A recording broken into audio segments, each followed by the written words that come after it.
بھلا جس شخص سے ہم نے اچھا وعدہ کیا اور وہ اسے حاصل کرنے والا ہے،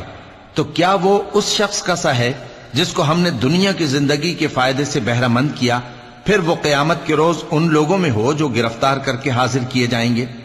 اور جس روز اللہ ان کو پکارے گا سو کہے گا کہ میرے وہ شریک کہاں ہیں جن کا تمہیں دعویٰ تھا؟ تو جن لوگوں پر عذاب کا حکم ثابت ہو چکا ہوگا وہ کہیں گے کہ اے ہمارے پروردگار،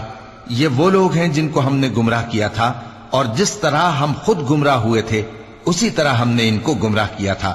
اب ہم تیری طرف متوجہ ہو کر ان سے بیزار ہوتے ہیں، یہ ہمیں نہیں پوچھتے تھے۔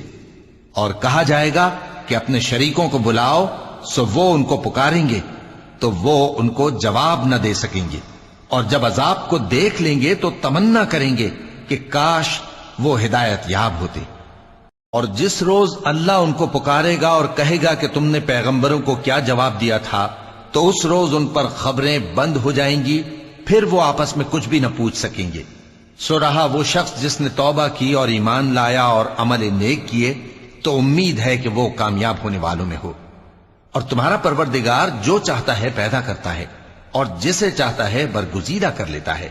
ان کو اس کا اختیار نہیں ہے۔ یہ جو شرک کرتے ہیں اللہ اس سے پاک و بالاتر ہے، اور ان کے سینے جو کچھ مخفی کرتے ہیں اور جو یہ ظاہر کرتے ہیں تمہارا پروردگار اس کو جانتا ہے۔ اور وہی اللہ ایسا ہے کہ اس کے سوا کوئی معبود نہیں، دنیا اور آخرت میں اسی کی تعریف ہے اور اسی کا حکم چلتا ہے، اور اسی کی طرف تم لوٹائے جاؤ گے۔